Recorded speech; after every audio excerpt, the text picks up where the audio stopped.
꾼의 시선으로 경제를 보는 프리미엄 경제 토크쇼 경제진행 꾼의 곽수정입니다. 올해 상반기에 유난히 부진을 면치 못한 업종이 있죠. 바로 K엔터입니다. 연이은 실적 쇼크에다가 각종 분쟁 등의 자본까지 지금 뒤섞이면서 주가에도 먹구름이 잔뜩 낀 그런 형국입니다.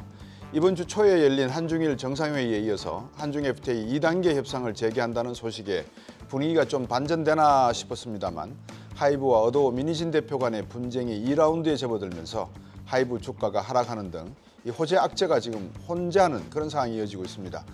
K엔터주, 이대로 올해 하반기에도 고전을 면치 못할까요? 아니면 중국과의 교류 확대로 다시 반전할 수 있는 기회를 가질지 두 분의 K엔터 전문꾼을 모시고 자세히 살펴보겠습니다. 프리미엄 경제 토크쇼 경제진행 꾼 지금부터 시작하겠습니다.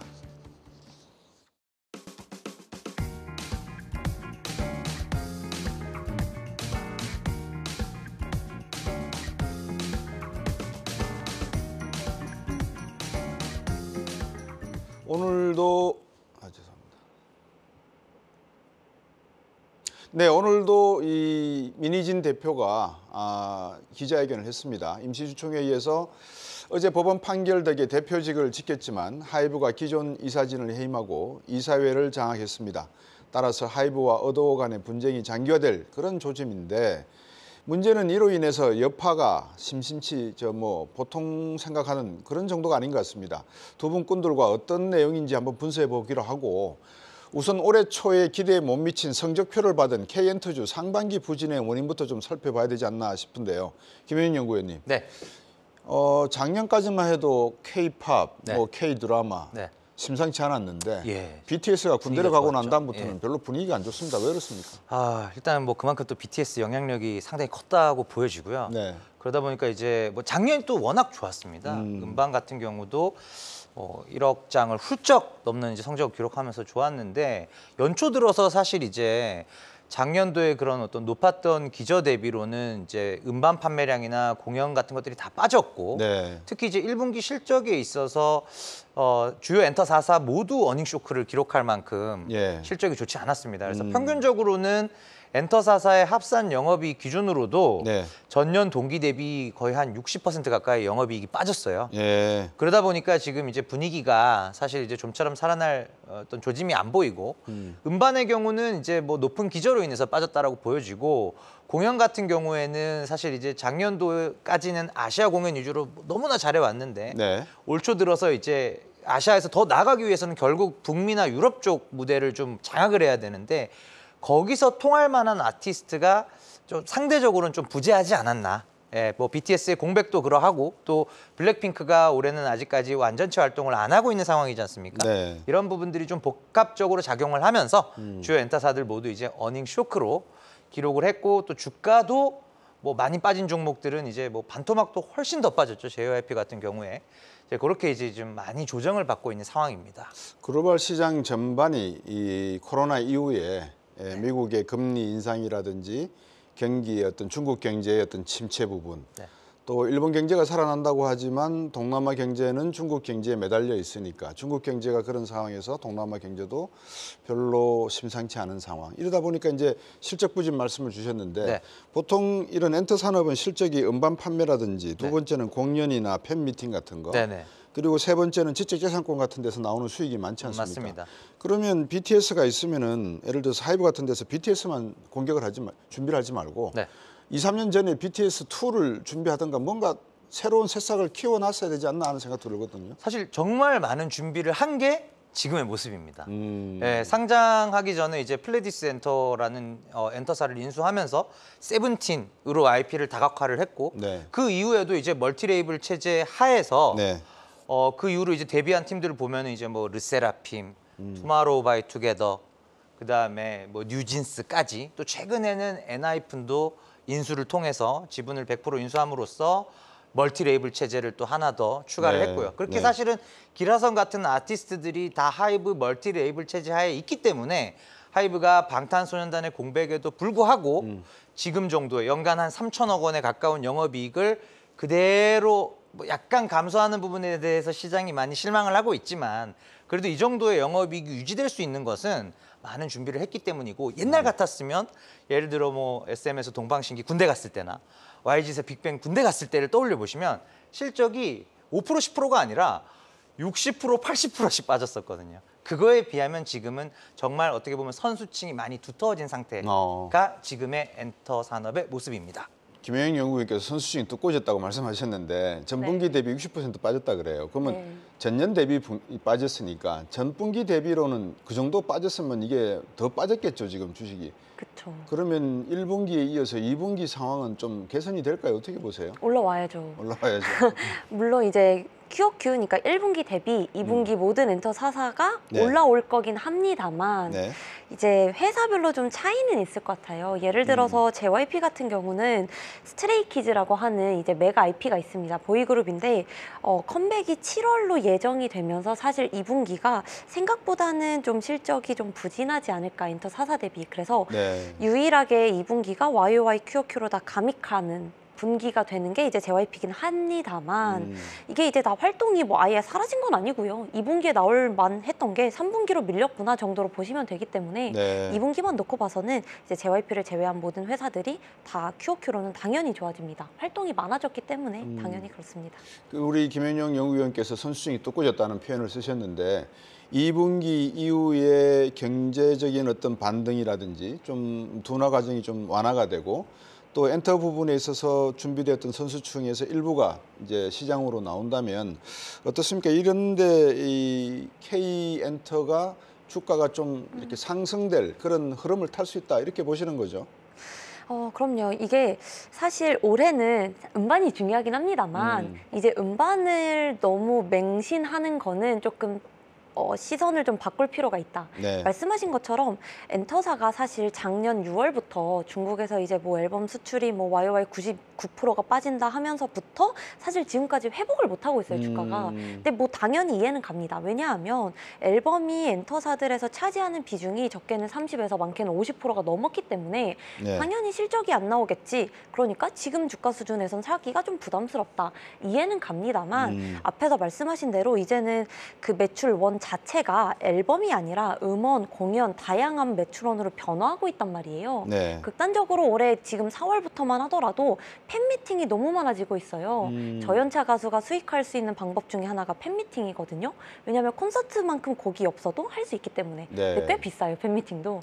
그렇기 때문에 올해는 조금 이제 경기가 조금 더 완화되면서 이제 팬미팅, 공연, 음원 이런 중심으로 MD 이런 쪽으로 좀 더 많이 이제 엔터사 실적이 좋아지면서 주가도 같이 반등하지 않을까 기다려봅니다. 엔터테이가 저러고 있는 사이에 저는 최강약으로 열심히 보고 있으니까 그 공간은 메울 수 있을 것 같습니다. 그런데 아까 제가 서두에서도 말씀을 드렸지만 민희진 대표가 오늘 기자회견을 했습니다. 아마 이현진 연구원께서는 아마 보셨던 걸로 제가 기억이 나는데 이 내용을 가만히 들여다보니까 지금 시총은 1조 정도 빠진 상태예요. 이 싸움을 웬만큼 해가지고 1조 원의 시총이 빠졌다고 하는 것은 주주들의 입장에서는 이 싸움은 보통 싸움이 아닐 거라 보이거든요. 그렇죠. 그래서 저들이 VCR을 준비를 했는데 이 기자회견 내용을 한번 보시고 두 분께 제가 질문을 이어가도록 하겠습니다. 하이브는 오늘 임시주주총회를 열고 민희진 사단으로 알려진 사내이사 2명을 해임했습니다.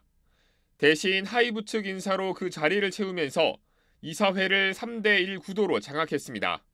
하지만 배임 등 해임 사유가 명백하다며 추진했던 민희진 대표 해임은 실패했습니다. 전날 법원이 배신은 했지만 배임은 아니라며 민 대표가 하이브를 상대로 낸 가처분 신청을 받아들였기 때문입니다. 이로써 어더워 경영권을 놓고 하이브와 민 대표 간 불편한 동거는 이어질 전망입니다.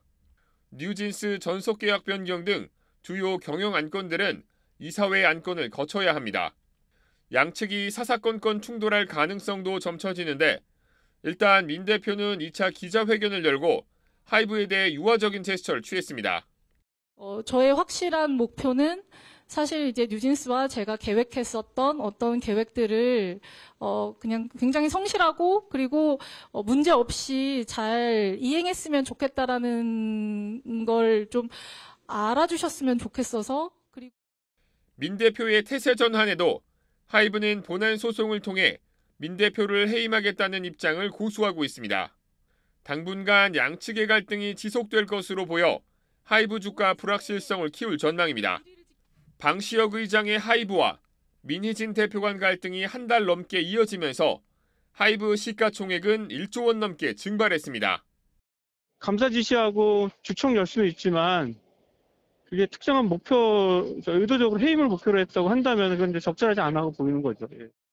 어도어에 대한 하이브의 무리한 감사, 이후 이어진 진흙탕 폭로전으로 투자자 피해를 키웠다는 비판을 피하기 어려워 보입니다. 한국경제TV 유호성입니다. 네, 방금 유호성 기자의 리포트를 들어봤는데 참 여기에 대해서 할 이야기가 많을 것 같아요. 첫 번째 기자회견과 지금 오늘 기자회견의 의상 차이도 나지만 얼굴 표정에도 차이가 나고 방시혁 대표는 일관되게 해임을 지금 생각을 하고 있다는 것이고 주주 입장에서는 당신들 지금 뭐 하는 거냐, 당신들 싸우는 바람에 1조가량이 빠졌다. 도대체 누가 누구를 위한 지금 뭐 대표 해임이고 또 뉴진스를 놓고 내가 원조다, 내가 원래 키웠다 이런 이야기를 하느냐, 주주는 어디 있냐 이런 이야기 나올 것 같아요. 두 분께 한번 방금 기자회견 내용, 유호성 기자의 리포트 내용을 한번 여쭙고 싶습니다. 어떻게 보셨습니까? 일단은 이제 뭐 저는 이제 처음 봤는데요. 두 번째 기자회견은 이제 의상도 확 바뀌었고 톤도 바뀌고 결국은 이제 민희진 대표는 어떻게 보면 이제 한시름 돌린 상태에서 결국 이제 법원의 판단은 어느 정도 모의를 한 건 맞지만 실행 단계에 들어가지 않았기 때문에 배임은 아니다. 법적 배임은 아니다. 이렇게 이제 판단을 했잖아요. 그래서 결국은 이 불편한 동거가 아주 길어지기는 어렵다고 봅니다.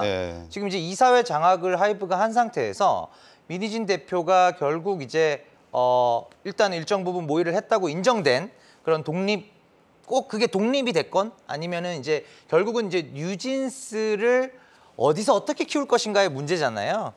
그 부분이 어떻게든 이제 좀 판가름이 나야만 하이브 주주 입장에서는 소위 이제 불확실성이 해소되는 이벤트라고 볼 수 있고 민희진 대표가 하이브 레이블 안에 존속되어 있는 한 이 문제는 해소가 되질 않습니다. 그래서 이 불확실성을 계속 품고 갈 수가 없기 때문에 방시혁 의장을 비롯한 이제 하이브 경영진 입장에서는 결국은 이별을 택할 수밖에 없는 게 아닌가. 그리고 그 이별의 시점이 빠르면 빨라질수록 하이브 주가 반등의 시점도 앞당겨질 것이다. 이렇게 보고 있습니다. 오늘 하이브 주가가 아주 널뛰기를 롤러코스터를 탔어요. 마치 화해를 하는 것처럼 인터뷰 기사가 민 대표 입에서 나왔을 때는 폭등을 했다가 맞습니다. 또 나중에 이게 아닌 것 같네. 그러니까 또 다시 빠지기 시작을 하고. 자, 이게 지금 많은 주주분들 앞에서 두 사람들의 갈등의 속내가 제가 잘은 아닌지 모르겠지만 돈 문제인 것 같아요. 감히 제가 생각을 추정을 한다면 민희진 대표 입장에서는 내가 뉴진스를 잘 키워왔는데 멀티 레이블 회사로 들어와서 어차피 방시혁의 마케팅과 네트워크를 이용해서 내가 크려고 했는데 알고 보니까 방시혁 회사가 이거를 다 가져가네, 이익을. 나는 돈 한 푼 없네? 그럼 나는 뭐야? 그러니까 나 지분 줘. 그래서 아마 어떤 지분을 받았지 않겠는가. 그러면 이 지분을 받고 보니까 야, 이게 돈이 장난이 아닌데? 나쁘게 해석을 해보면 다른 편으로. 그러면 내가 이걸 나가서 내가 회사를 따로 차리면 이걸 내가 다 먹을 수 있잖아. 내가 왜 얘들하고 같이 일을 해? 라고 하는 내용들이 지금 막 뒤얽혀가지고 배임이다, 아니다, 이게 진이다, 이게 거짓이다 이런 이야기들이 오가는 것 같아요. 어떻게 보셨어요? 굉장히 날카롭게 보신 것 같은데요. 우선 저도 좀 비슷하게 생각을 합니다. 이제 이번에 가장 민 대표가 해결하고 싶었던 부분은 아무래도 경업금지 조항. 이거를 좀 해소를 해야지 본인이 이제 독립 레이블로 나갈 수 있기 때문에 아마 이거에 대해서도 좀 고민을 했을 것 같아요. 그런데 이번에는 어쨌든 제가 느낀 걸로는 우선은 이제 대표에서 우선은 해임은 면했지만 지금 어도어 이사진이 하이브 측이기 때문에 그리고 이제 방시혁 의장도 이 해임에 대해서는 계속 고수하는 입장이기 때문에 어찌 됐건 다음 주총이 또 열릴 수밖에 없다고 생각을 합니다. 그러면 다음 주총이 열리면 또 이런 식으로 뭐 기자회견이 나올지 모르겠으나 저도 앞에서 이제 위원님 말씀하신 것처럼 이렇게 불편한 동거가 이어지는 이상 하이브 주가는 정말 장기적으로 봐야만 하고 이게 이제 정말 말씀하신 대로 저는 기자회견 보는 2시간 내내 분봉으로 계속 봤거든요. 네. 정말 널뛰기를 뛰더라고요. 네. 화해하자라는 말이 나오면서 올랐지만 이게 이제 다시 흘러가는 모습을 보니까 아 이거 좀 아닌가 싶어서 결국은 저는 하이브 주가는 말씀하신 대로 네. 해임이 되지 않고서는 좀 반등하기 쉽지 않겠다. 그렇게 봅니다. 지금 어도 이야기를 했지만 네. 사실 관점은 저희들이 이 BTS를 가지고 있는 네. 방시혁 회장의 회사를 한번 들여다봐야 될 것 같아요. 왜냐하면 네, 네. 멀티레이블 회사를 경영을 하고 있는데 네. 이게 상당히 중요한 전환기 같아요. 맞습니다. 왜냐하면 SM 주식에 대한 처분 문제도 지금 남아 있고 예. 또 이런 사태가 발생하게 된 데는 BTS가 가지고 있는 이 회사의 예. 대표이사라고 하는 분이 박지원 씨죠. 네, 박지원 이분이 대표이사. 넥센에 예. 계시던 분 아닙니까? 맞습니다. 예. 게임 사업에 있던 분이고 엔터 사업은 좀 거리가 있는 분이란 그렇죠. 말이죠. 근데 이분이 지금 일 처리하는 걸 가만히 지켜보면 네. 과연 미래의 BTS와 같은 이 방시혁의 이런 회사들을 하이브를 네. 제대로 K-팝 시장으로 끌고 나갈 수 있는 리더십이 있을까? 이번이 테스트 무대인 것 같지만 네. 상당히 좀 뭐라 그럴까 초보적인 그런 모습을 제가 봤거든요. 네네. 어떻게 보십니까 이 부분? 일단 저는 이제 이번 어떤 이벤트가 어도 사태가 멀티 레이블 체제의 근간을 흔들지는 않을 거다 이렇게 보고 있습니다. 왜냐하면 하이브가 멀티 레이블을 통해서 입증한 게 많습니다. 기존에 보통 이제 오너 체제로 모든 아티스트에 관여를 하는 경우에는 네. 보이그룹이든 걸그룹이든 결이 비슷해요. 네. 음악적 색깔이라는 게 비슷하게 나갑니다. 근데 하이브가 지금 40%라는 이런 이제 엄청난 막대한 점유율을 가져갈 수 있는 이유는 네. 아티스트들의 결이 다 다르기 때문이에요. 음악을 소비하는 이제 소비자들, 유저들의 기호가 굉장히 다양하지 않습니까? 그런 부분에 있어서 보이그룹은 방탄소년단, 투마로우바이투게더, 뭐 투어스, 연령대별, 장르별로 취사 선택해서 팬덤이 형성이 되기 때문에 네. 걸그룹도 마찬가지고요. 훨씬 더 많은 팬덤을 가져갈 수 있고 그래서 어떻게 보면은 하이브 레이블에 대한 팬덤, 처음에는 방탄소년단 아미로 시작했지만 네. 하이브의 어떤 음악적 색깔들을 공유하는 그런 하이브 레이블에 대한 팬덤으로까지 확장이 됐었고 그렇죠. 그런 부분들이 사실 이번에 뉴진스의 이번 데뷔 성적이 컴백 성적이 굉장히 중요한 변수였는데 기대치를 사실 한 단계가 아니라 거의 2단계 이상 하회했거든요. 네. 이런 부분들이 글로벌 팬덤 관점에서 봤을 때는 내가 하이브가 좋고 방탄소년단이 좋아서 전반적으로 하이브 레이블의 아티스트들을 다 좋아하는데 그런 부분들이 이런 이제 갈등 같은 것들이 어떻게 보면 이제 뉴진스에 대한 라이트 팬덤은 일부 조금 이탈한 게 아닌가. 네. 그런 것들이 의심이 될 만큼의 약간은 부진한 성적이었다라고 보여집니다. 그래서 저는 멀티 레이블 체제 자체의 문제라기보다는 네. 이번 이 사태를 계기로 네. 하이브의 최고 경영진은 네. 다 지금 별도 자회사로 레이블이 독립되어 있거든요. 네. 플레디스 엔터, 그다음에 빌리프랩 등등 해서 다 따로 있는데 영업 활동은 최대한 의사결정 존중하면서도 이런 지배 구조나 중요한 의사결정, 이런 이제 아티스트 계약권과 관련된 중요한 의사결정은 한 번 더 어떻게 보면 중앙 집권 측면에서 한 번 더 체크를 할 필요가 있는 것이다. 이렇게 지금 보고 있습니다. 중앙 집권적 측면에서 체크를 할 필요가 있다 그랬는데 앞으로 산업을 보면 디지털 정보통신 산업입니다. 모든 게 컨텐츠 산업이 될 수밖에 없고 그래서 박지원 대표가 추구하고 있는 이 게임과 엔터의 어떤 접목 부분 저는 아바타 영화를 보면서 상당히 중요할 수 있다고 생각이 돼요. 그래서 멀티 레이블 회사를 만든다는 거 이해가 돼요. 근데 지금 박지원 대표가 하는 이런 모습을 보면서 자, 2번째 테스트가 드디어 또 들어왔습니다. SM 주식 이거 블락딜로 다 팔아야 되느냐 아니면 카카오와 연계가 되어 있으니까 나중에 카카오 주식에도 관심이 만약에 생긴다면 어차피 카카오를 하나의 컨텐츠 산업으로 디지털 산업으로 가져가야 된다면 하이브 쪽에서는 카카오 주식을 블락딜로 팔아버릴 게 아니라 오히려 취해야 되는 게 아닌가라는 생각도 할 수 있고 역으로 그러니까 여러 가지 측면에서 지금 이 시험 무대인 것 같아요. 이현지 연구원께서 보시기에 지금 어떻습니까? 똑같은 질문 드려볼게요. 이 멀티 레이블 회사의 미래 발전상 거기에 하이브의 대표이사의 리더십 그리고 방시혁 회장의 생각 어떻게 보십니까?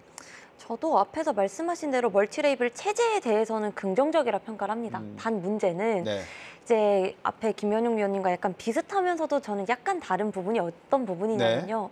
멀티 레이블 자체는 좋습니다. 어떤 점이 있었냐면 SM 같은 경우는 멀티 레이블은 아니고요. 멀티 제작센터인데요. 네.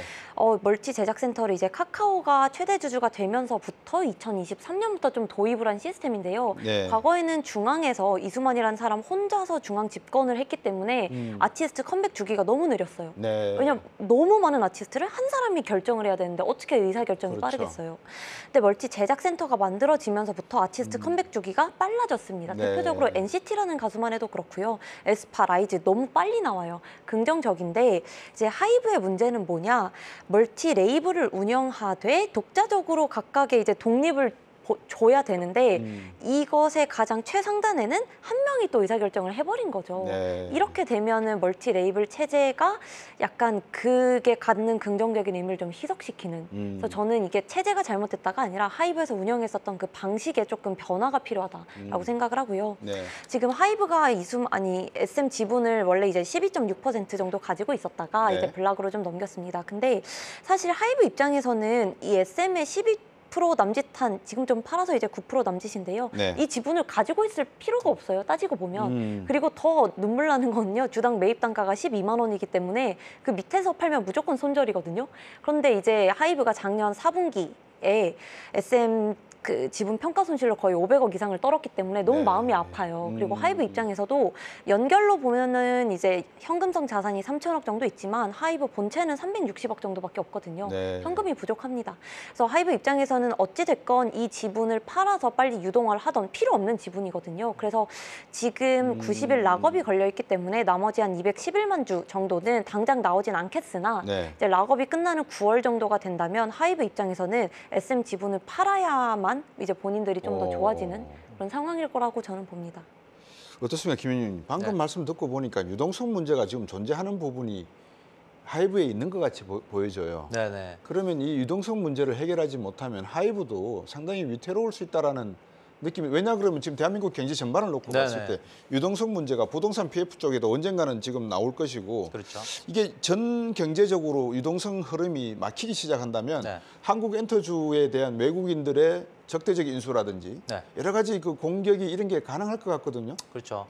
아무래도 지금 이제 뭐 유동성 같은 경우에도 상장 시점에 대비해서 이제 조금 많이 유동성이 부족해진 게 그동안 공격적인 M&A를 많이 해왔습니다, 하이브가. 그러니까 하이브의 목적 내지는 방향성은 명확한 게 네. 사실 이제 방탄소년단이 글로벌하게 메가히트를 기록하면서 사세가 회사가 갑자기 10조 회사가 됐어요. 그렇죠. 너무 한 번에 커져버렸어요. 자고 일어나니까 10조가 네, 되는 거의 거죠. 그런 느낌입니다. 갑자기 뭐 한 몇천억에서 갑자기 10조가 된 거예요. 그러다 보니까 이제 IPO를 했는데 조 단위의 돈이 들어옵니다. 근데 여기서 국내 레이블도 당연히 다변화를 해야겠지만 결국 전 세계 음악 시장의 거의 40~50%를 쥐락펴락하는 데가 결국 미국이거든요. 그렇죠. 결국 이제 방탄소년단이 막상 미국에 나가 보니까 미국에서 통하거든요. 유일하게 통하는 미국에서 스타디움을 10몇 번, 20번 해본 유일한 아티스트예요. 그러다 보니까 이제 그럼 미국에서 좀 더 체계적으로 해야겠다. 기획사도 당연히 인수를 하는 거지만 결국 중요한 거는 현지 작곡가 풀을 또 확보를 해야 되고요. 그렇겠죠. 제작자들과의 네트워크도 필요하고요. 네. 이런 거에 있어서 이타카홀딩스나 QC 미디어 이런 쪽을 계속 인수를 하다 보니까 지금 이제 좀 단기적으로 유동성이 이제 부족해진 상태거든요. 네. 저는 이제 뭐 지금 현 시점에서 순부채 상태는 아니고 순연금 상태이기 때문에 정말로 추가적인 유동성이 필요하다면 하이브 정도의 회사는 지금 자본시장에서 충분히 처리를 할 수 있는 상태긴 합니다. 그래서 뭐 그런 이제 극단적인 적대적 M&A 가능성이나 이런 걸로부터는 아직은 조금 여유가 있다. 네. 네, 그렇게 볼 수가 있겠습니다. 알겠습니다. 뭐 하이브 같은 경우에는 진짜 자고 일어나서 보니까 뭐 10조가 되고 이러니까 정신 못 차리는 거고요. 그렇죠. 갑자기 이제 10조가 돼버리니까. 시스템이 갖춰지지 않은 상태에서 글로벌해 나가는 방향에 있어서 어떻게 보면 참 복이 있다 그러 운이 있다 그럴까요? 네. 그런 표현도 되지만 또 잘못하면은 회사 경영 전체에 어떤 신뢰 문제가 생기니까 네. 자, 이 틈을 노리고 중국 쪽에서 이러는 것 같아요. 지금 네. 미국 시장 안 좋죠. 네. 또 BTS 지금 군대가 있죠. 당신들이 우리 시장에 들어오면은 나름대로 그 부족함을 메울 수 있을 것 같은데 네네. 이번 한중일 정상회담이 있었단 말입니다. 네. 거기에 중국 쪽에서 조금 우리에게 문을 열어줄 듯한 제스처를 한 것 같아요. 네. 이은지 연구원께서 그런 느낌 받으셨죠? 네, 너무 갑자기 이루어져 버리니까 그렇죠. 그러니까 문이 완전 개방됐는지는 사실 모르겠어요. 왜냐하면 한알령 어떻게 중국에서 한국 문화를 겨우 막았는데 이걸 하루아침에 풀어주겠어요. 네. 시간이 필요하겠지만 생각보다 너무 급진적으로 전개되는 느낌은 좀 받았습니다. 그 조수미 네. 씨의 베이징 공연도 허락을 했단 말이죠. 그렇죠. 그러니까 이제 네. 한한령을 갑자기 열게 된 배경이 소위 말해서 한중일 정상회담을 하면 사전에 실무진들이 모여서 이런 이야기하고 네. 이런 이야기 해서 하자 하면은 그렇죠. 그 뭐라 그러죠, 엠바고를 걸지 않는 이상은 네. 대부분 좀 리킹을 좀 해줍니다. 네, 네. 양국 관계를 위해서. 네. 그런데 이번엔 전혀 내용이 없다가 그렇죠. 갑자기 툭 튀어나왔어요. 예. 그러면 이거를 이제 우리 언론이나 우리 네. 업계 쪽에서는 야 이제 중국이 이 치맥 파티도 하고 우리 공연단이 중국 가가지고 공연도 해서 네. 미국에서 갖지 못하는 그런 표에 네. 대한 어떤 수익을 네. 중국에서 얻을 수 있지 않는가 하는 약간의 기대감을 네. 가질 수 있는 절박함이 있으니까. 그렇죠. 그 가능하겠습니까? 저는 사실 이제 이 한알령이라는 말이 한 2016년부터거든요. 네. 그러니까 8년째 계속 이제 이 업을 보고 있으면서 네. 희망 고문이라고 하죠. 희망 고문. 예, 제가 기억하는 것만 드라마 쪽에서 한 3번, 게임 쪽에서 한 2번, 네. 엔터도 한 2번 정도 있었던 것 같아요. 그래서 저는 그 인디 밴드의 중국 본토 공연이 허가됐을 때도 네. 시장과 공유했었던 부분들이, 시장에 말씀드린 부분이 뭐였냐면은 메이저 아이돌 그룹이 중국 본토에서 네. 공연이나 대규모 팬미팅을 네. 장소 대관을 확정하는 것, 음. 그게 있기 전까지는 저는 안 믿습니다. 네. 네, 저는 일단 그렇게 말씀드렸어요.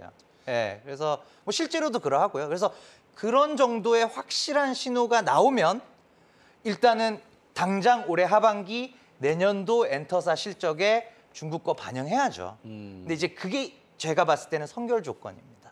네. 선결 조건 말씀을 주셨어요. 그러면 중국 저는 희망 고문이라고 하셨으니까 희망 고문 회로를 조금 돌려보겠습니다. 네. 그러면 관광이나 레저 같은 것도 조금 여행도 많이 개방되겠네요. 그렇죠. 아무래도 근데 사실 이제 엔터에서 하나 일정이 확정된 게 있어요. 뭐 어떤 에스파가 이제 6월 15일에 중국 상하이에서 이제 팬사인을 네. 합니다. 예, 확정이 된 일정이 우선 있습니다. 근데 네. 이게 앞에서 말씀하신 것처럼 희망 고문이긴 해요. 개방이 된다고 하더라도 이게 일회성에 그칠 가능성이 큰데 또 주가는 기대감에 움직이지 않습니까? 네. 그래서 다음 주 초에 이제 6월 초에 협상을 한다라는 내용이 나오면 아무래도 이 중국과 관련된 미디어랑 엔터 혹은 뭐 게임 뭐 이런 주들은 한 번 정도는 더 반등할 가능성은 충분히 있다. 단기적으로 네. 그렇게 봅니다. 그래서 이제 저 같은 경우는 좀 더 드라마 쪽을 관심 있게 보고 있는데 미디어 같은 경우가 중국이 붙으면 항상 정말 희망 고문이에요. 이게 드라마가 넷플릭스, 디즈니 모두 다 중국에서 서비스를 하지 않기 때문에 중국만 붙는다라고 하면 GP 마진 기준으로 20% 이상이 더 오를 수 있단 말이에요. 그래서 솔직히 중국 시장이 열린다고 했을 때 엔터사들도 좋습니다. 하지만 드라마사들, 제작사들이 오히려 정말 영업이익 단에서는 더 큰 반등이 나올 수밖에 없어요. 네. 수밖에 없다는 어떤 약간 단정적인 표현을 쓰셨습니다만 제가 이제 여행 레저를 갖다가 우리 이현지 연구원께 여쭤봤는데 네. 제가 조금 더 관심이 있어서 왜냐하면 네. 제가 여행을 좋아하거든요. 아, 여행 쪽이요? 근데 여행을 네. 하다 보면 네. 저희들이 뭐를 써야 되잖아요. SNS를 쓰고 그렇죠. 그 인터넷을 써야 되지 않습니까? 네네. 근데 중국을 지금 보면 인터넷 다 통제거든요. 네네. 그다음에 틱톡을 쓰게 돼 있고 위챗을 쓰게 돼 있고 QR 코드를 쓰게 돼 있지 자신들의 어떤 우리가 사용하고 있던 걸 딱 카카오를 중국 가서는 쓰지를 못한단 못 말이에요. 쓰죠. 네. 그러면 그런 거를 다 풀어준다는 말이 어폐가 있고. 야, 그런 거를 다 풀어주기는 매우 어렵지 않을까 그렇죠. 싶습니다. 예. 그렇지 않고서야 저희들이 예. 문화관광 쪽에서도 희망 그렇죠. 고문을 돌릴 수가 없지 않습니까? 대신에 이제 중국 분들이 한국에 이제 단체로 들어오는 소위 유커의 한국 유입은 사실은 많이 회복이 됐습니다. 그래서 코로나 이전에 네. 월 평균 50만 명씩 중국인 관광객분들이 한국을 찾으셨거든요. 네. 연간으로 약 600만 명, 적지 않은 숫자였는데 지금 1월, 2월, 3월이 39만 명까지 회복이 됐어요. 네. 그럼 월 50만 명 대비 39만이면 거의 80% 정도는 이제 회복이 됐고, 그러니까 중국 정부에서도 중국 이제 자국민들 한국 얼마든지 가도 좋다. 네. 예. 비행기 공급만 있다면 얼마든지 가라라고 어느 정도는 좀 허용이 된 환경이 아닌가. 우리가 이제 한알령이 워낙 길어지다 보니까 네. 중국은 못 믿겠어. 뭐 열어야 열리는 거지 못 믿겠어. 이 단계에서는 그래도 조금씩 완화되는 신호들이 엔터 게임뿐만 아니라 이런 여행 쪽에서도 그런 신호들이 조금씩은 나오고 있습니다. 네. 그런데 지금 제가 동대문 쪽을 가봐도 그렇고 네. 이 중국 관광객들이 우리나라에 많이 들어왔다라고 하는 것에 조금 보수적인 관측점을 말씀을 드리면 명동도 그렇고 아직까지 대한민국에서 유커들의 귀환이 네네. 왜냐 그러면 유커들이 온다는 말은 돈을 갖고 온다는 말이잖아요. 맞습니다. 근데 중국에서 지금 경제가 안 좋은 상태에서 자국에 있는 돈을 밖으로 가져 나갈수록 허용을 한다는 것 자체가 과연 중국 정부가 인지가 될까라고 하는 점이 없지 않아 있거든요. 네네. 그 부분에서 한국 경제가 중국과 2차 한중 FTA를 한다고 했을 때 네. 그나마 문화, 관광, 레저, 연예, 스포츠 이런 모든 분야 중에서 그래도 우리가 좀 눈여겨서 요주는 좀 수혜를 받을 수 있다라고 보수적으로 왜냐하면 많은 주주분들께서 시청자분들께서 네. 또 희망회로 돌린다 이러면 안 되잖아요. 고문회로 네. 돌린다. 네. 그래서 이현지 연구원하고 우리 김현용 연구위원께 한번 여쭤보겠습니다. 주목받을 수 있는 종목은 어떤 것일까? 그런데 정말 이게 희망 회로를 돌릴 수밖에 없는 게요. 기대감이 정말 모든 관련 주들이 다 기대감으로 오를 수밖에 없습니다. 기대 심리로 네, 움직이니까. 그럴 수밖에 없고요. 물론 엔터 오를 텐데 네. 이제 좀 더 종목단에서 본다면 아무래도 네. 좀 중국 비중이 그나마 높은 혹은 아이돌 중에서 멤버 중에 중국인이 있다거나 약간 그런 회사 중심으로 엔터에선 좀 더 오르지 않을까. 그래서 개인적으로는 이제 모두가 반등을 하겠으나 저 같은 경우는 좀 엔터에서는 SM이 그래도 좀 반등을 하지 않을까 싶고 사실 드라마 제작사들은 중국에 여태 뭐 납품을 못했어요. 할 수가 없어요. 네. 그렇기 때문에 드라마 제작사들은 솔직히 어떤 종목이든지 간에 다 오를 수밖에 없습니다. 네. 김현용 연구위원 네. 어떻게 보십니까? 일단은 이제 이현지 연구위원님께서 말씀하신 부분들은 일단 이제 그런 기대감으로 움직이는 거라면 사실은 본인이 정말 이제 보수적인 관점이라고 했으니까 정말 물리적 이동을 수반하는 종목들이 있죠. 중국인분들이 오고 계세요, 실제로. 그러니까 이제 카지노 기업들, 중국 쪽 드로백이 막 늘고 있습니다.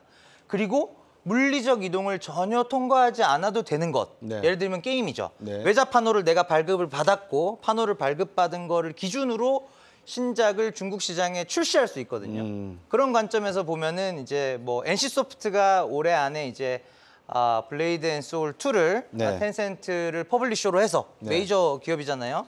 텐센트를 퍼블리셔로 해서 하반기에 이제 출시 준비를 하고 있고요. 네. 뭐 데브 시스터즈 같은 국내 이제 코스닥 상장 기업들도 중국에서 외자 판호 받은 거를 기반으로 해서 중국 로컬 사업자들을 퍼블리셔로 해서 론칭을 하는 거거든요. 굉장히 직접적이죠. 네, 그래서 이제 그런 이제 정말로 보수적인 관점에서 본다면 뭐 이제 인바운드 기준으로 이제 카지노 기업 또는 아웃바운드 기준으로 인바운드가 늘면 공급이 느는 거기 때문에 그렇죠. 그 비행기가 그냥 빈 걸로 중국에 안 돌아갑니다. 그렇죠. 실어서 가기 때문에 이제 하나투어 같은 여행주들, 그다음에 이제 물리적 이동을 전혀 필요로 하지 않는 게임주들 네. 이런 것들이 이제 조금 더 보수적인 관점에서 보면 수혜주라고 볼 수가 있겠습니다. 제가 이 꼰대 소리를 들을 만한 이유를 이럴 때마다 느껴져요. 왜냐하면 최근 아이돌 그룹의 이름을 제가 거의 모릅니다.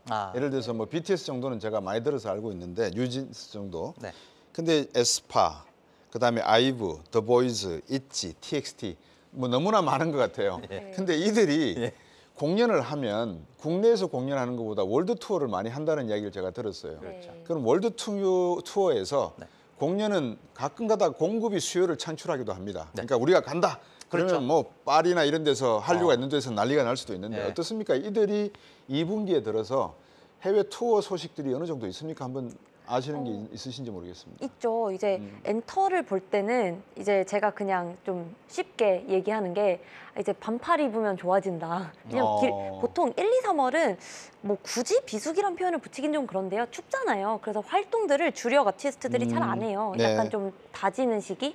그래서 보통 2분기 이제 4월부터 좀씩 공연이라든지 팬미팅 이런 활동들이 좀 많아지고 있는데요. 예. 당연히 K-팝 가수인데 왜 국내 공연이 없냐. 근데 한국이 그렇게 돈이 되는 시장은 아닙니다. 해봐야 한국의 가장 큰 공연장 2만 명 정도? 네. 근데 일본은 도쿄돔 5만 명이란 말이에요. 규모 자체가 달라요. 예. 그리고 일본에서 공연을 하면 티켓 단가를 정말 비싸게 받습니다. 일본 가수가 일본에서 공연하잖아요. 한 예. 10,000엔 정도예요. 근데 한국 가수는 거의 15,000엔이에요.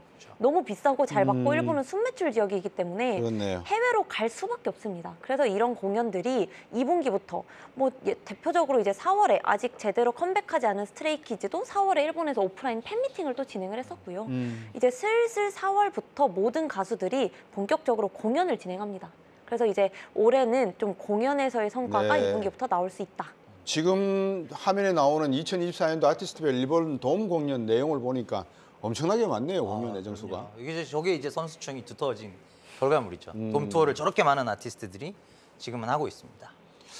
김현용 위원께서는 저 모습을 보시면서 아주 후퇴하시는데 네. 이은지 연구원께서 지금 저 일본 돔 예약을 보시면서 일본이 상대적으로 나을까요? 미국과 유럽이 상대적으로 공략이 나을까요? 어떻게 보세요? 아, 이거 너무 어려운 질문인데요. 예. 결론은 미국으로 가야 되는 건 맞습니다. 음. 그러니까 저도 이제 엔터의 미래는 미국이다. 동의하지만 현재 2024년만 놓고 봐서는 저는 일본이 좀 더 중요하다 생각합니다. 네. 왜 갑자기 일본이냐 하실 수 있는데요.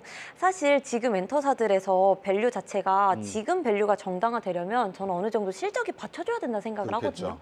실질적인 실적이 뒷받침될 만한 지역은 일본입니다. 네. 미국은 좋아요. 하지만 일본만큼 아직 케이팝 가수들이 저만큼 공연을 미국에서 아직은 하지 못한단 말이에요. 인지도 그렇죠. 자체가 예. 있지만 그만큼 공연장을 잡기 쉽지 않아요. 그렇다면 당장 실적에 기여할 수 있을 만한 지역이 어디냐? 일본. 그렇기 때문에 저는 올해 일본 활동이 어느 회사가 많이 하고 일본에서 어떻게 공연을 많이 하고 같이 MD 매출을 끌어오는지가 좀 관건이라고 생각을 합니다. 네.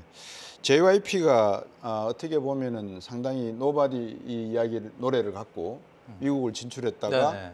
그렇게 열광적인 반응은 받지를 못했어요. 그렇죠. 그때는 좀 시기상조였죠. 그렇죠. 시기상조였습니까? 예. 불과 한 7, 8년 전인 7, 8년 전이죠. 기억나는데 네. 그런데 방금 말씀드렸다시피 일본의 엔터 사업의 공연을 캐시카우라고 한다면 이은지 연구원께서 말씀하셨다시피 미국이 결국은 시장이 되지 않겠느냐. 그렇죠. 우리의. 예. 그러면 미 본토 공략을 하려 그러면 지금 미 본토를 공략하려고 하는 예. 그룹 뭐라 그럴까 엔터사 중에서 아티스트들이요. 예. 하이브가 최고 선두에 섰을 것 같고 맞습니다. 그다음에 우리가 잘 아는 JYP나 YG나 이런 업체들이 있을 것 같은데 SM도 있을 음. 거고 어떻습니까? 이들의 전략은? 일단은 이게 미국 본토를 어떻게 보면은 장기적인 호흡으로 저는 미국을 무조건 가야 된다라고 보는 게 네. 한국 아티스트들이 어떻게 보면 아시아는 점령을 했어요.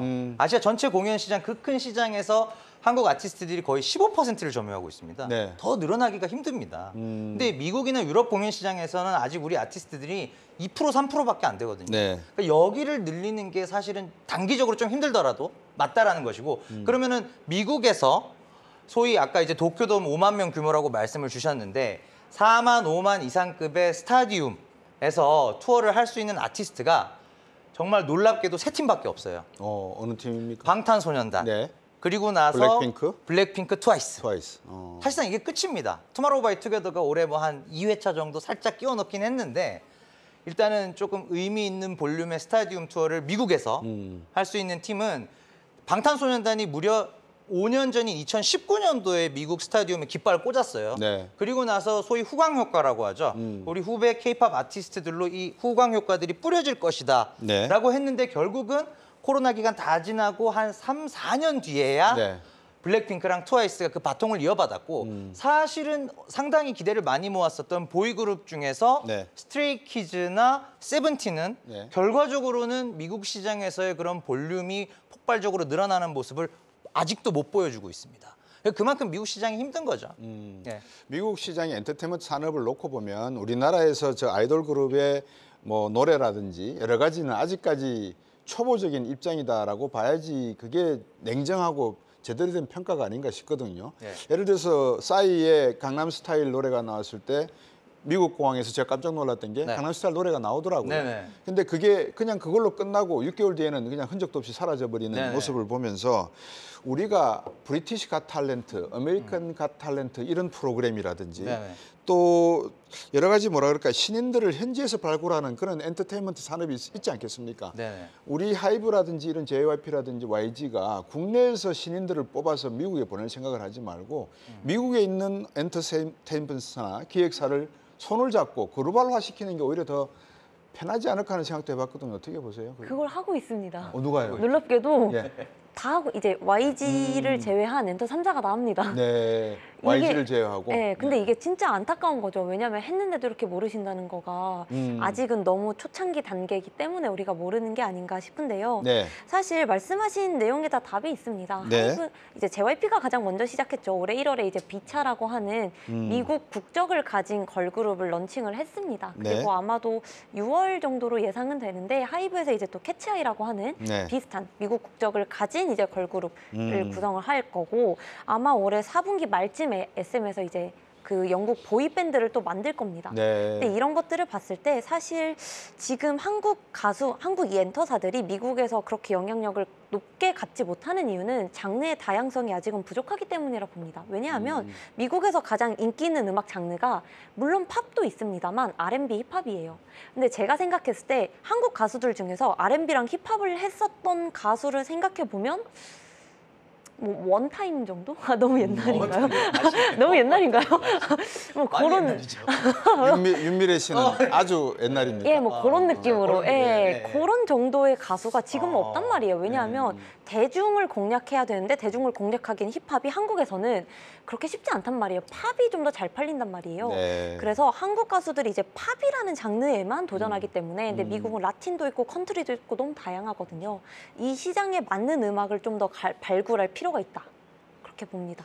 저희들이 영화를 보면서 장동건 씨가 나오거나 이병현 씨가 나오면 우리나라 영화도 이제 할리우드에 진출을 하는갑다라고 뿌듯함을 느끼고 하는데 한때는 버스킹을 통해서 전 유럽을 돌거나 미국을 돌면서 우리 개인 싱글 가수들의 노래 실력도 뽐내고 하는 것을 보면서 한류가 좀 더 체계적이고 본격적인 미국 시장 진출의 전략을 갖췄으면 좋겠다.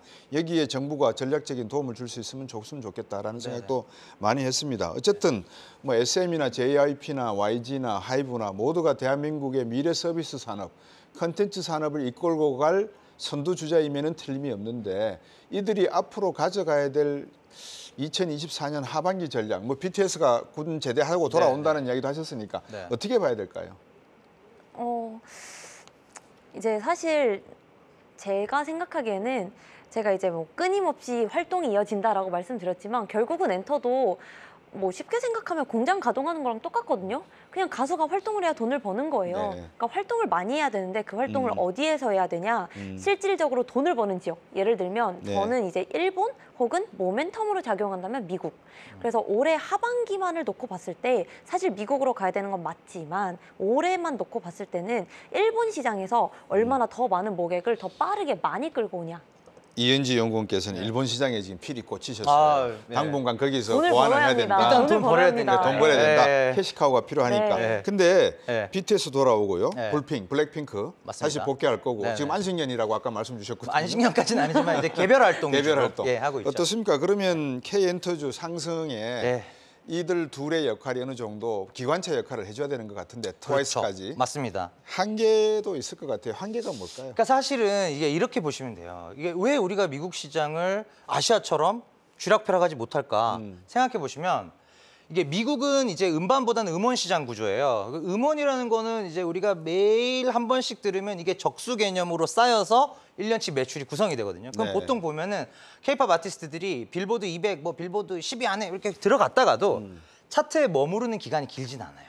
그러니까 매출이 많이 안 나오는 겁니다. 네. 그럼 여기서 한계는 뭐냐면은 미국 사람들 입장에서는 한국어로 된 음악은 특식인 거예요. 우리도 이제 특식. 그렇죠. 기분 좋은 날 뭐 예를 들어 돈가스, 전 돈가스를 좋아하는데 하여튼 먹으면 가끔 먹으면 좋지만 매일 먹으라고 하면 결국은 된장찌개에 질리죠. 김치를 먹어야 되는 거잖아요. 그러니까 그들 입장에서도 로컬 콘텐츠, 즉 영어로 된 노래, 내 정서에 맞는 노래, 미국인 정서에 맞는 노래를 매일같이 스포티파이에서 재생을 할 수밖에 없다는 거죠. 그래서 사실은 하이브 같은 이제 우리나라 1위 엔터사에서 하는 일이 결국은 현지 작곡가가 현지에서 태어나고 자란 미국인들로 구성된 그룹을 만들어서 그 노래를 다만 이제 K-팝의 시스템으로, K-팝의 어떤 그런 육성 시스템으로 결국은 돈 버는 건 하이브니까요. 그런 시스템으로 이제 미국 시장에 녹아들게 하는 방법이 결국은 그 방법밖에 없겠다. 이렇게 보는 거고 사실은 K-팝 아티스트들도 방탄소년단이나 블랙핑크가 쫙 뜨고 나서 했던 일이 잘 생각해 보시면 K를 조금씩 지우는 일이에요. 영어로 된 노래를 냈잖아요. 네. 네, 영어로만 진행되는 노래들을 낼 수밖에 없는 게 결국은 미국인들 입장에서 된장찌개, 김치찌개가 돼야만 음원 매출이 나오고 대규모 미국 공연이 가능해지고 사실은 이런 방향성으로 저는 갈 수밖에 없지 않나. 이미 네. 이제 우리가 작년 기준으로 6천억, 7천억을 엔터사사가 벌었거든요. 네. 여기서 한 단계 더 1조 버는 그 레벨로 나아가려면 결국 미국이 필수다. 이렇게 보고 있습니다. 제가 어느 분석가가 이 블랙핑크의 이 조합을 놓고 우리나라 분석가가 아닙니다. 미국 분석가입니다. 아까 말씀해 주신 대로 지금 엔터가 어떤 방향으로 가고 있는지에 대해서 한국 K-팝이 왜 인기를 끄고 있는지에 대해서 분석을 했더라고요.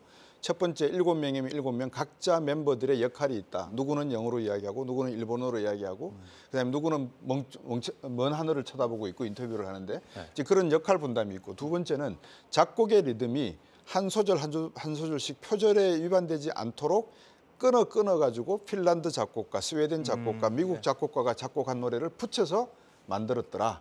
여러 가지 이런 분석이 나오더라고요. 그래서 우리도 좀 더 분석적인 K-팝이 돼야 되지 않겠나 생각을 하면서 마지막으로 두 분께 한 1분씩 제가 말씀을 여쭙고 싶습니다. K-팝 좋습니다. K-엔터테인먼트 좋고 뭐 민희진 대표 뭐 기자회견도 다 좋은데 결국은 서비스 산업, 컨텐츠 산업이 떼야 되고 이게 기술 산업과 디지털 산업과 융합이 돼야 될 것 같습니다. 그러기 위해서는 지금 하이브나 JYP나 YG 모두가 다 중요한 자산인데 어떤 미래를 가져가야 될지 전략을 한 번씩 말씀 주시면 고맙겠습니다. 결국은 이제 앨범에서 음원으로 바뀌어야 되는 부분이 필요합니다. 그렇기 위해서는 이제 아티스트들의 인지도가 많이 쌓여야 되고 네. 근데 이제 지금 전략으로 봤을 때 우리가 물론 방탄, 블랙핑크 다 너무 좋은 가수들인데요. 네. 모든 가수들이 지금 엔터에 있는 모든 가수들이 어느 정도 잘 팔리는 수준까지 수준 자체가 올라왔습니다. 그 가수들 자체에 대해서 좀 더 해외 진출을 많이 한 예를 들어서 이제 어떤 음원이 통하는지 그런 것들을 해야 될 필요가 있고 이제 제가 이번에 에스파 같은 상황, 에스파의 사태를 봤을 때 뭘 느꼈냐면 모두가 좋아하는 맹목적 이지 리스닝을 할 게 아니라 각 그룹의 컨셉마다 맞는 음악을 했을 때 오히려 팬덤이 확장된다. 네. 이런 전략을 좀 올해 가져가야 되지 않을까 그렇게 보고 있습니다. 네. 김현영 연구위원. 네, 일단 뭐 올해 상반기 사실 엔터주 투자하셨던 분들 좀 실망감이 크셨을 텐데요.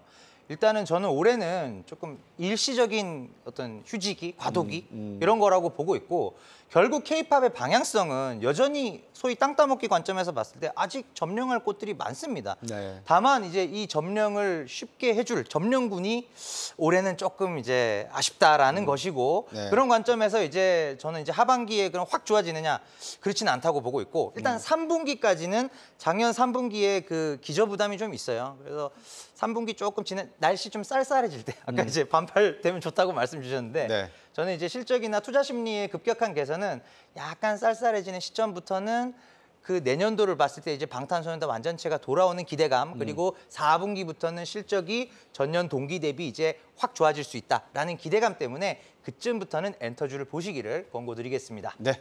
오늘도 귀한 말씀 나눠주신 두 분께 진심으로 감사드리겠습니다. 감사합니다. 이 올해 상반기 K-엔터주 이 고전을 면치 못하는 형국이라는 말씀드렸습니다만 글로벌 시장에서 K-팝 아티스트들에 대한 새로운 모습과 새로운 전략이 너무나 필요한 그런 시기에 접어드는 것 같습니다. 모든 산업이 다 그렇습니다. 캐시카우 산업이 되고 잭팟 산업이 되면 그다음부터는 시스템이 자리 잡아야 된다는 점 여러분께서 한번 눈여겨봐 주시고 K-엔터에 대한 사랑 끝까지 지켜주시면 고맙겠습니다. 저희들은 다음 주 5시 50분에 뵙도록 하겠습니다. 감사합니다.